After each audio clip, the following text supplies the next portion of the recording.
Pita, Pita. Coba sebut.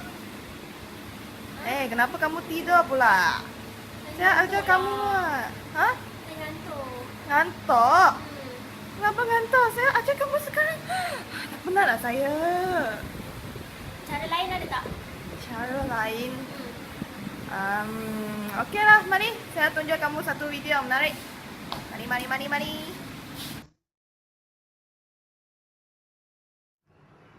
Kelenjar pituitari depan juga dikenali sebagai adenohipofisis. Fungsinya adalah untuk mengawal aktiviti-aktiviti kelenjar endokrin yang lain dan mempengaruhi pertumbuhan asas tubuh badan.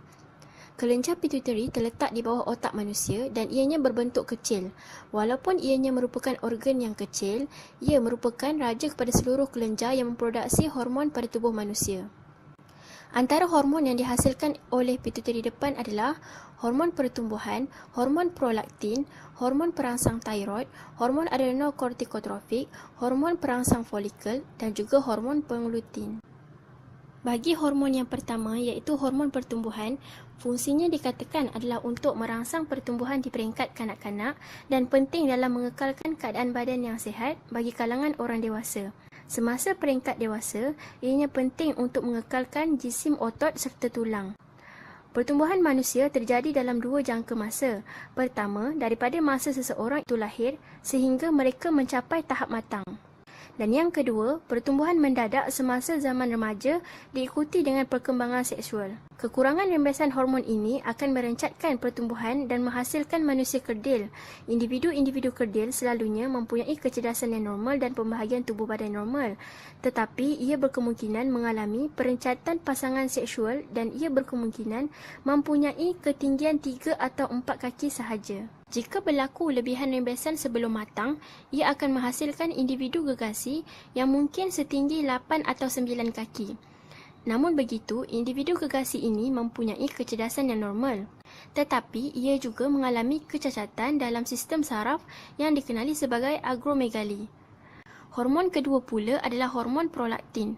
Tindakan utama bagi hormon ini adalah untuk merangsang pengeluaran susu bagi ibu selepas bersalin. Ketiga iaitu hormon perangsang tiroid. Ianya merangsang kelenjar tiroid yang mengawal metabolisme badan, tenaga, pertumbuhan dan aktiviti sistem saraf. Pengeluaran hormon ini dikawal oleh paras tiroksin di dalam darah.